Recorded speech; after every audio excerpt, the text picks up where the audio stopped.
Deividas Hawkinsas. Paleidimas. Atsidavimo ir susitaikymo kelias. 4 skyrius. Apatija ir depresija. Apatijos būsena puikiai atspindi įsitikinimas aš negaliu. Apatija yra jausmas, kad mes niekaip neįstengsime pakeisti savo situacijos ir mums niekas negali padėti. Tai beviltiškumas ir bejėgiškumas. Apimti apatijos žmonės mąsto taip. Aš niekam nereikalingas ir manimi niekas nepasirūpins. Viskas beprasmiška ir nuobodu.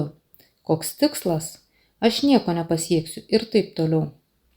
Apatijos pavyzdys yra asiliukas iš animacinių filmų apie Mikę Pūkuotuką. Šis herojus nuolat kartoja, vis tiek nieko gero neišeis. Jis nuliūdęs, prislėgtas, netekęs vilties ir vienišas pralaimėtojas. Gyvenimas jam neturi prasmės. Jo laimė praėjo pro šalį, jis nemato tikslo ką nors daryti. Visi jo veiksmai mechaniški, jis jaučiasi pasmerktas ir visų apleistas. Jį kamuoja depresija. Atrodytų, tokiam personažui reikia pagalbos.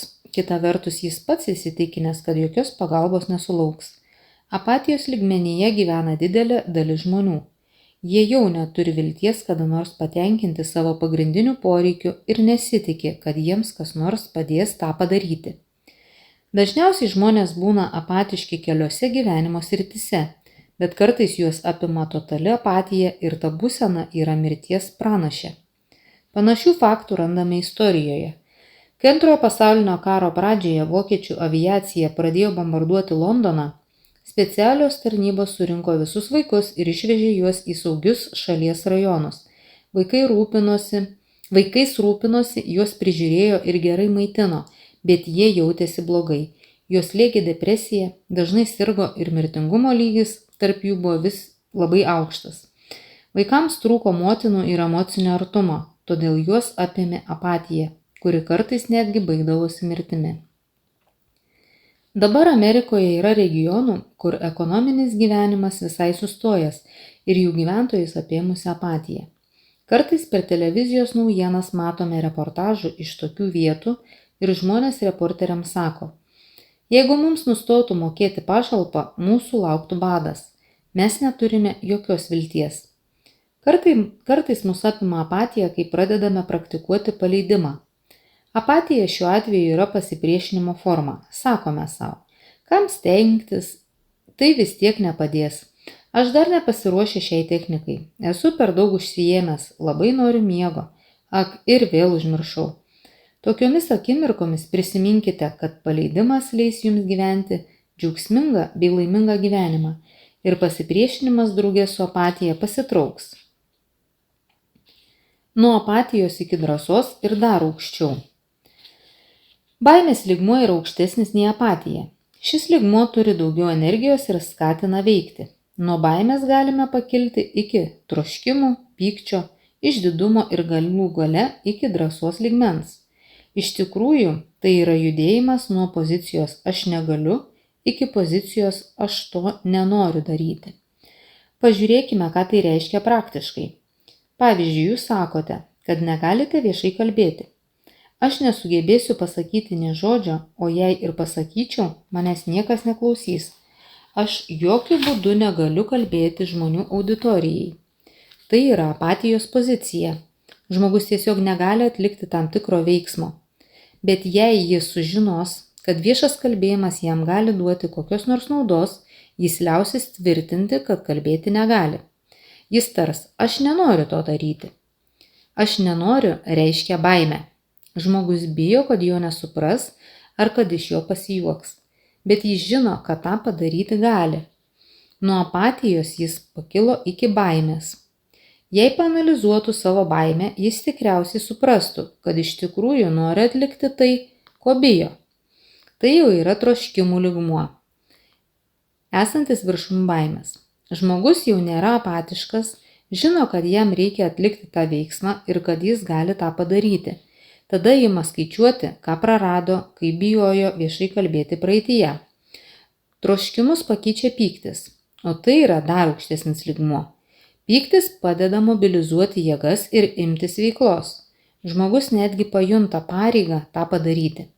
Jis supranta, kad praeityje jo galimybės viešai kalbėti blokavo baimė, taigi pyktis dabar nukreiptas ir į baimę, jos reikia atsisakyti. Dabar žmogui jau niekas netrukdo kalbėti prieš auditoriją, bet kad tikrai pasisektų, jis užsirašo į oratoriaus meistriškumo kursus. Pradėjęs juos lankyti, žmogus ima didžiuotis, kad nutvėrė jautį už rakų ir ryžtingai sprendžia problemą. Tai jau yra drąsos lygis. Kritinis taškas, kai energija iš negatyvios virsta į pozityvę. Būdamas drąsios lygmenyje, žmogus paleidžia baimės liekanas, pyktį ir išdidumą. Žmogus kyla dar aukščiau ir oratoriaus kursams įpusėjus pasiekia gyvenimo priėmimo lygmenį. Jis supranta, kad pats yra savo gyvenimo kūrėjas. Dingsta bet koks pasipriešinimas, kuris pirmiau turėjo apatijos, baimės ir pykčio pavidalą. Žmogus pajunta pasitenkinimą ir pasitikėjimą savimi. Aš tai galiu. Gyvenimo priėmimo lygmenyje jis supranta, kad svarbus yra ir kitų žmonių interesai. Pabunda atjauta, kyla noras rūpintis kitais, dingsta egoizmas. Žmogus patiria vis daugiau ramybės akimirkų, jis pajunta ryšį su visu pasauliu, supranta, kad yra didelės visumos dalis. Galimas dalykas, jis papasakoja savo pakilimo istoriją tiems, kas kol kas bijo viešai kalbėti ir nori tą baimę įveikti. Kaip tik tokiu pagrindu veikia įvairios savitarpio pagalbos grupės. Žmonės dalijasi savo patirtimi, pasakoja kitiems grupės nariams, kaip kilo nuo žemesnių lygmenų į viršų ir įkvepia tuos, kurie tokios kelionės dar nėra atlikę. Sėkmė vienoje gyvenimo srityje išplečia į kitas, paveikia santykius, finansus, profesinę veiklą ir kitką. Gyvenimas pradeda keistis. Žmogus skleidžia pozityvią energiją ir sulaukia pozityvaus atsako iš pasaulio. Visą tai pasiekęs jis supranta, kad įmanoma viskas. Nėra jokių ribų. Aš negaliu, neegzistuoja. Yra tik aš nenoriu to daryti arba aš bijau tą daryti. Apatija ir depresija yra kaina, kurią mes mokame, kad tapatiname su savo menka esybės dalimi, susitaikome su aukos vaidmeniu ir leidžiamės programuojame. Mylinti, atjaučianti, drąsi, didinga mūsų dalis lieka nuslopinta. Mūsų gyvenimo kontekstas neigiamas. Mes esame apriboję savo galimybės ir ribojame tuos, kurie yra šalia. Kad ką nors pakeistume, turime tapti sąmoningesni. Ką tai reiškia? Turime sužinoti tiesą apie save, užuot leidęsi būti programuojami kieno nors iš išorės ar vidinio ego balso, kuris verčia mus būti silpnus ir bejėgius. Tai yra mūsų atsakomybė ir niekas to už mus nepadarys. Kad sužinotume tiesą, turime pradėti abejoti viskuo, kas mums yra primesta ir įsprausta į protą. Dabar yra sukurta daug proto modelių. Neseniai mokslininkai pasakė, kad žmogaus protas panašus į kompiuterį. Įvairios idėjos, koncepcijos ir mintis yra tarsi programos. O kadangi tai yra programos, jas galima taisyti, ištrinti ir pakeisti kitomis. Negatyves programas galima pašalinti ir vietoj jų įdiegti pozityves. Mažoji mūsų esybės dalis tvirtai tiki negatyviomis programomis. Mažoji dalis neabejoja, kad programos tai mes, tačiau paanalizavę jas pamatome, kad jos yra mums primestos. Ta kitados padarė mūsų tėvai, mokytojai, socialinės institucijos, vyresnieji draugai ir kiti, kurie buvo šalia mūsų, kai augome. Ypač didelį vaidmenį čia vaidina televizija, bažnyčia, kinas, žiniasklaida ir reklama. Mes priimame tą informaciją nesąmoningai ir nebandydami jos įvertinti kritiškai. Galų gale mūsų protas tampa panašus į sąvartyną, kuriame susirinktos šiukšlės iš viso pasaulio.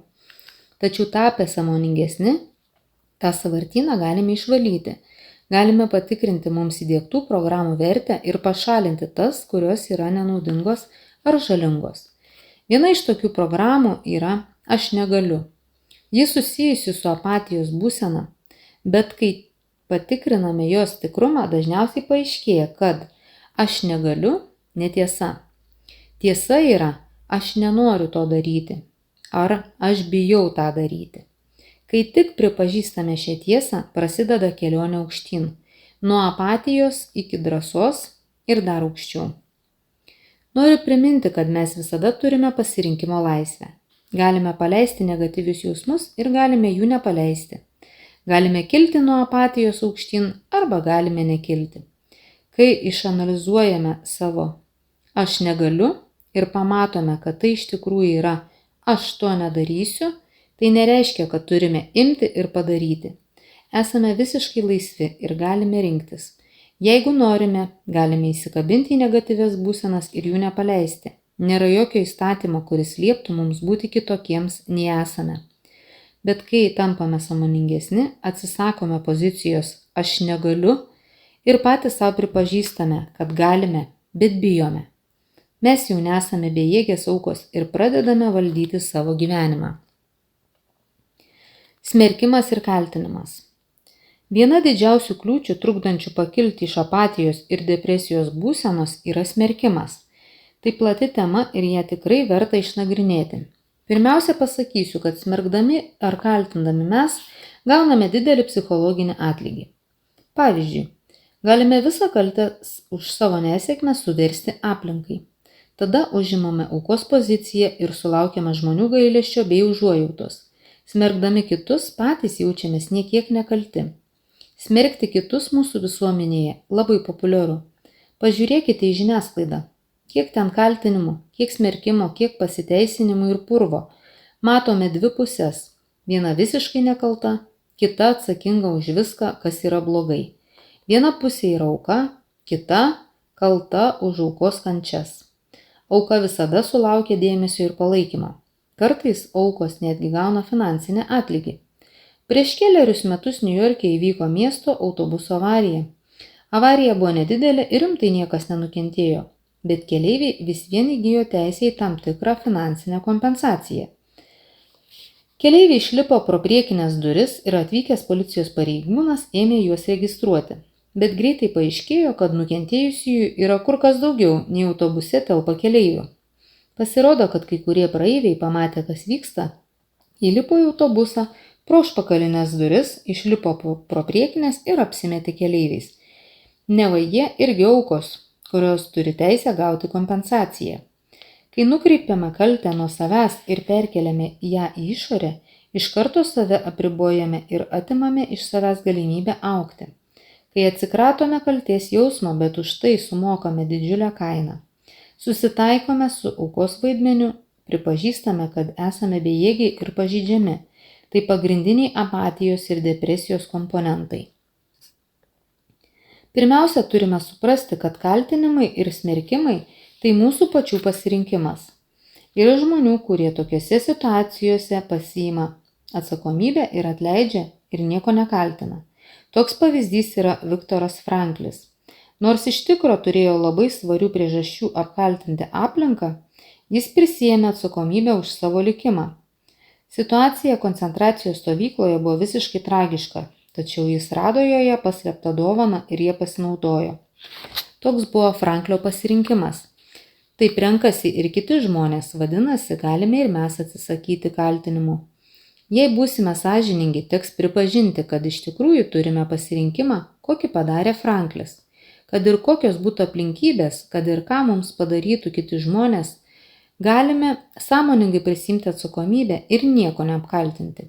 Atkreipkite dėmesį, kad aš nesvarstau, kas yra teisus, o kas ne.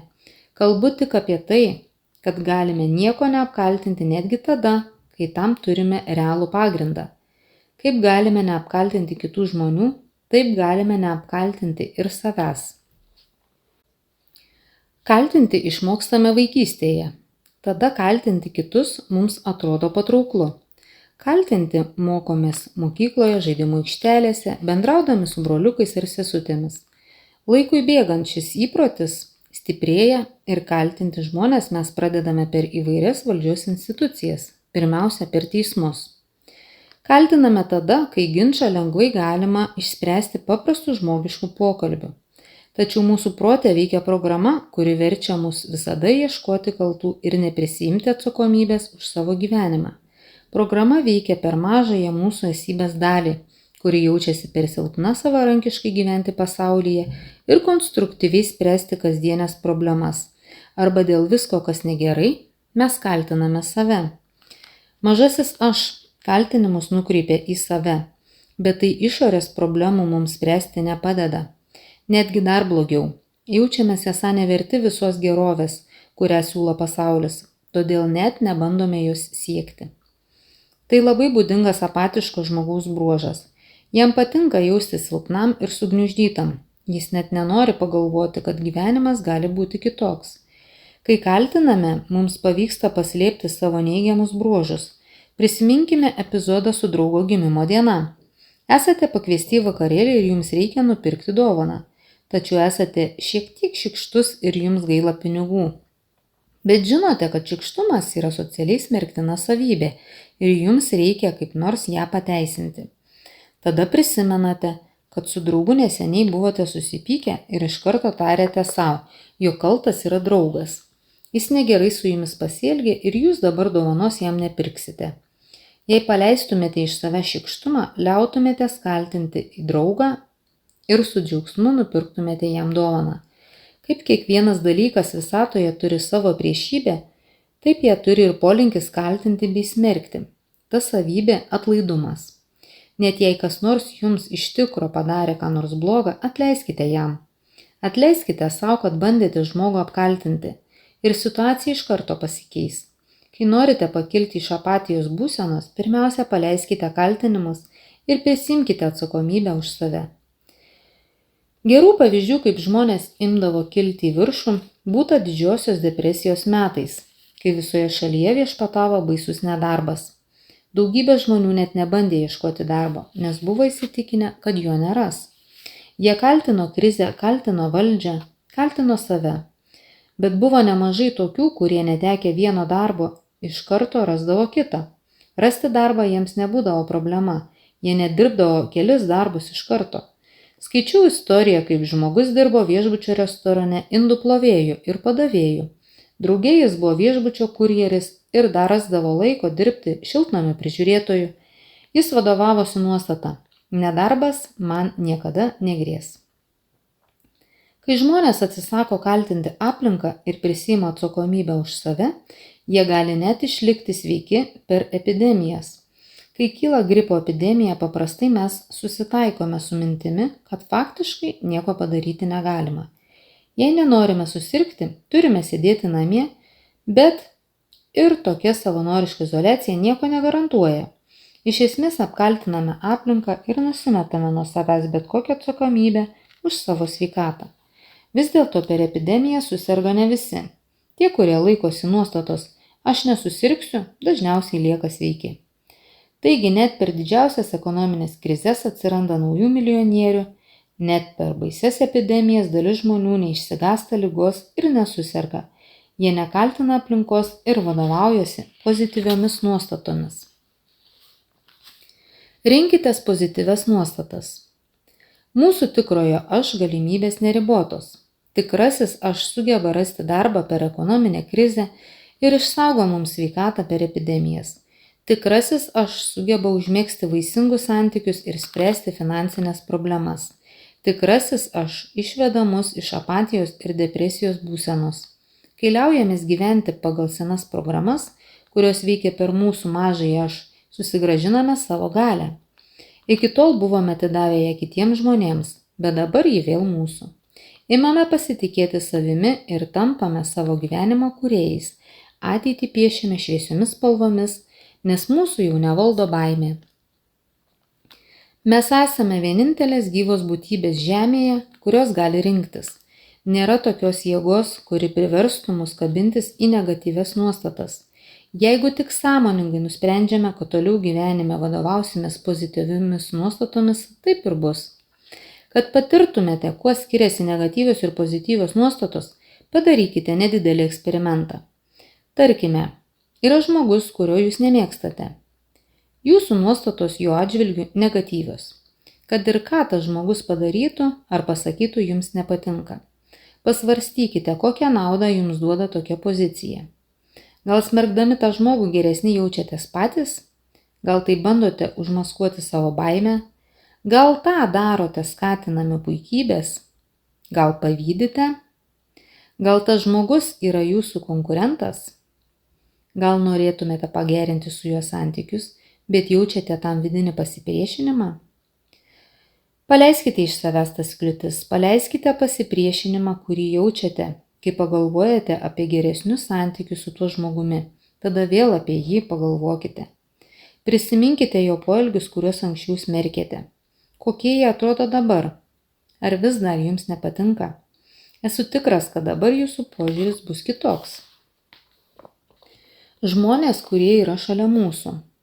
Kai nusprendžiame pakilti iš apatijos ir depresijos būsenos, svarbu palaikyti ryšį su žmonėmis, kurie tą problemą yra išsprendę. Jūsų pozicija iš pradžių buvo aš negaliu, bet paskui jie suprato, kad iš tikrųjų nenori ar bijo imtis veiksmų. Tai yra kilimo aukštyn pradžia. Tokie žmonės skleidžia pozityvią energiją ir sudaro įvairių savitarpio pagalbos grupių branduolį. Bendraudami su jais patiriame labai palankų poveikį. Savitarpio pagalbos grupėse jie dažnai vadinami laimėtojais ir prie jų šliejasi tie, kurie irgi siekia būti laimėtojai. Laimėtojai padeda visiems kitiems pažadinti savo snaudžiantį pozityvumą. Šis procesas vyksta pasąmonės lygmenyje. Ir mums nebūtina žinoti, kokie čia veikia mechanizmai. Svarbu, kad tokia teigiama įtaka yra visiškai reali. Perduodamas ne tik pozityvios mintis ir nuostatos, bet ir įvairūs nepaprasti gebėjimai. Daugumo žmonių labiau išlavintas yra kairysis smegenų pusrutulis, kuris atsakingas už logiką, racionalų mąstymą. Bet yra žmonių, kurių labiau išlavintas dešinysis pusrutulis. Šie žmonės pasižymi kūrybiškumu, stipria intuicija, jie turi telepatinių gebėjimų, pavyzdžiui, gali bendrauti telepatiškai ir mato žmonių energetinius laukus arba auras. Kai toks asmuo atsiduria tarp žmonių, kurių dominuojantis pusrutulis yra kairysis, šie pajunta jo įtaką ir juose taip pat prabunda antgamtiniai gebėjimai. Kad tokia įtaka visiškai reali, man patvirtino vienas skeptiškai nusiteikęs mokslininkas, kurio labiau išlavintas yra kairysis pusrutulis. Šis mokslininkas atsidūrė tarp žmonių, kurie gebėjo regėti auras. Jie paaiškino mokslininkui, į ką reikia kreipti dėmesį, ir šis didžiam savo nustebimui iš tikrųjų pamatė, kad žmonių kūnus gaubė specifinis apvalkas. Nieko panašaus jis nebuvo matęs. Vieno žmogaus aura skyrėsi nuo kitų aurų. Energinis laukas buvo susitelkęs kairėje kūno pusėje. Ausies srityje jis buvo labai tirštas ir panašus į išorinę ląstelės citoplazmą. Norėdamas įsitikinti, kad regėjimas yra realus, mokslininkas paprašė, kad to žmogaus aurą ištyrinėtų viena moteris, kuri garsėjo kaip aurų regėtoja. Moteris patvirtino, kad stebima žmogaus aura tikrai susitelkusi kairėje kūno pusėje. Kai mano pažįstamas mokslininkas atsisveikino su auros regėtojais, jo nepaprastas gebėjimas dingo.